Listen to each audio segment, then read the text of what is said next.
현재 축구 매체들은 손흥민의 가랑이 슈팅에 대한 분석과 평가를 쏟아내고 있습니다.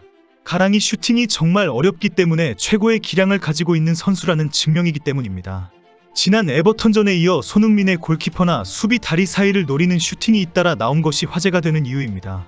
많은 축구 전문가들은 현재 손흥민의 골 감각과 집중력이 그만큼 뛰어나다는 것을 증명한다고 평가하고 있습니다. 실제 손흥민이 보여준 수비 다리 사이로 때린 크로스는 대단한 집중력이 있어야만 가능한 장면입니다. 손흥민이 보여준 가랑이 크로스는 수비 다리 사이를 통과하면서 순간적으로 골키퍼 시야를 막아 공의 방향을 예측하기 어렵게 만듭니다. 골키퍼 입장에서는 공이 갑자기 튀어나오는 느낌이라 이렇게 전달되는 크로스와 슈팅은 정말 예측이 어렵고 선방은 더 어렵다고 알려져 있습니다.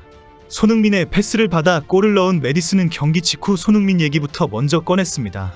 인터뷰에서 손흥민의 어시스트 상황을 흥분하며 자세히 설명한 것입니다. 메디슨은 후반 30분 역습 과정에서 손흥민이 상대 수비 가랑이 사이로 찔러준 킬패스를 받아 침착한 칩슛으로 성공시켰습니다. 올 시즌 메디슨의 첫 득점이었습니다.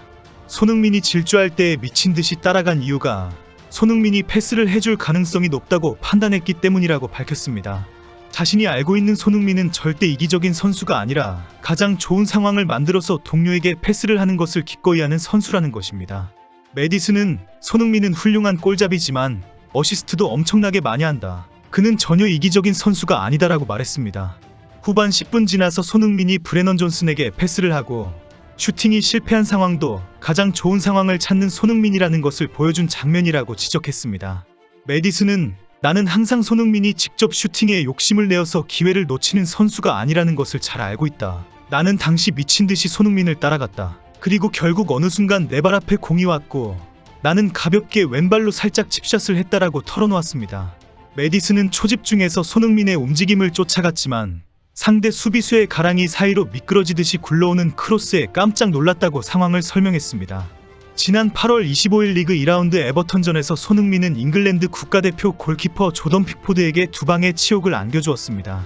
당시 영국 현지에서 악몽이라고 표현했을 정도입니다. 원톱으로 출전한 손흥민은 측면부터 골키퍼 진영까지 쉴 새 없이 압박하더니 픽포드 골키퍼 실책을 유발했습니다. 볼을 따낸 손흥민은 빈 골대에 여유롭게 슈팅하며 시즌 1호 골과 찰칵 세리머니를 즐겼습니다. 엄청난 실수를 한 픽포드가 손을 들어 에버턴 동료 선수들에게 용서를 구하고 심기일전했지만 후반전에 다시 손흥민에게 치욕을 당하게 됩니다. 판더벤이 토트넘 후방에서 볼을 끄는 뒤 70m 이상을 질주해 에버턴 진영까지 달려갔고 왼쪽 측면까지 함께 온 손흥민에게 볼을 툭 건넸습니다. 손흥민은 왼발로 볼을 컨트롤해 슈팅각이 좋지 않았지만 침착하게 픽포드 골키퍼 가랑이 사이로 볼을 밀어넣어 득점에 성공했습니다. 가랑이 사이가 아니고는 슈팅이 들어갈 수 있는 공간과 위치가 전혀 아니었기 때문에 픽포드와의 스텝까지 꿰뚫어야 했습니다. 손흥민의 가랑이 패스는 항상 절묘한 장면을 만들었습니다. 수비수의 움직임을 역이용하는 간결한 한 번의 터치, 대비를 전혀 할 수 없는 역동작 상황까지 고려하는 빠른 패스를 자유롭게 하는 손흥민입니다. 상대 수비의 발밑은 항상 손흥민에게 언제나 뚫고 지나갈 수 있는 공간이 되고 말았습니다. 픽포드 골키퍼는 손흥민에게 멀티골에 이어 팀 4번째 실점 이후 피치 위에 고개를 파묻고 크게 좌절했습니다. 경기 후 영국 매체 스포츠바이블은 손흥민이 픽포드 골키퍼의 악몽 같던 실책을 활용해 득점했다. 에버턴한테는 최악의 장면이라고 전했고 영국 데일리메일도 픽포드는 손흥민에게 치욕을 당했다. 토트넘전에서 너무 많은 실수를 했다라고 보도했습니다. 축구 전문가들은 가랑이 슈팅은 정말 대단한 집중력과 고도의 기술 그리고 강한 배포가 어우러져야 가능하다라고 평가합니다. 공격수들은 수비를 제칠 때에도 다리 사이로 공을 빼내는데 수비가 벌린 다리를 오므리다가 균형을 잃고 쉽게 돌아서지 못하기 때문에 공격수가 수비를 좀 더 쉽게 제칠 수 있기 때문입니다. 인체 구조상 사람의 양다리는 바깥쪽으로 벌리는 동작은 쉬운 대신 오므리는 동작은 그에 비해 어렵습니다. 다리를 오므리기 위해선 허벅지 안쪽에 있는 내전근을 수축시켜야 하는데 이 동작은 다리를 벌리는 동작보다 훨씬 민첩성이 떨어진다는 것입니다. 이런 이유로 핸드볼 공격수 또한 골키퍼 다리 사이를 노리고 슛을 던진다고 알려졌습니다.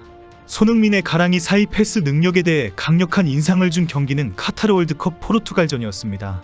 당시 손흥민의 가랑이 패스는 그때 손흥민이 선택한 잠깐의 정지 그리고 수비수 다리 사이를 공략했던 패스는 월드컵의 결정적 장이다라는 극찬을 받았습니다. ESPN은 이 순간이 축구 지능, 평정심, 자신감, 그리고 동료에 대한 믿음의 총합이었고 이것들이 좋은 선수와 위대한 선수를 가르는 일종의 작은 순간이라 평가했습니다. 그 패스는 카타르 월드컵 포르투갈전에서 승부를 뒤집은 손흥민의 역전골 어시스트로 가랑이 사이를 뚫고 만든 것입니다.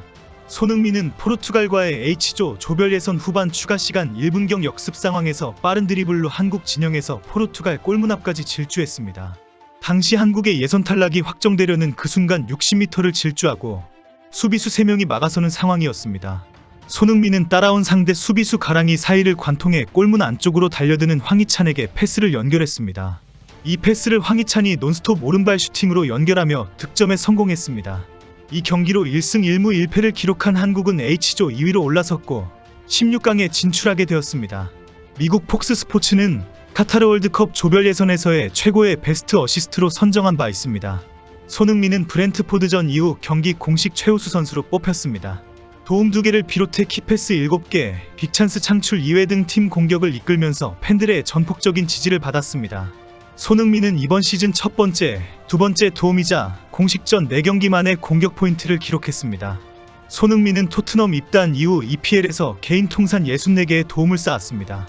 EPL 공식 스탯센터에 따르면 손흥민은 데런 앤더튼의 68도움에 팀 최다 도움 2위로 올라섰습니다. 앤더튼과 차이는 불과 4개여서 올 시즌 내로 역전이 가능할 전망입니다. 유럽 무대 전체를 기준으로는 손흥민의 개인 100호 도움이 이날 작성되면서 101호 도움으로 마무리되었습니다. 손흥민의 활약이 분명한 수치와 결과로 확인이 되었기 때문에 축구 통계 매체와 언론에서는 손흥민에게 최고의 평점을 부여했습니다. 소파스코어는 손흥민과 메디슨에게 팀 내 최고 평점인 8.7을 매겼고 풋몹은 팀 내 최고점인 9.0을 부여했습니다. 손흥민의 평점은 메디슨과 도미닉 솔랑케, 존슨보다 높았고 양팀 통들어도 가장 높은 평점을 부여했습니다. 후스코어드닷컴은 메디슨에게 최고점인 8.88을 부여하고 손흥민에게는 두 번째로 높은 8.33을 줬습니다.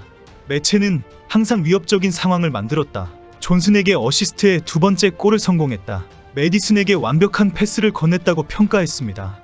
토트넘 소식을 주로 전하는 스퍼스웹은 손흥민에게 7점을 주면서 괜찮은 주장의 모습이었다. 팀 동료들을 위해 더 신경 쓰는 듯했다. 2개의 멋진 어시스트로 하루를 마무리했다고 평가했습니다.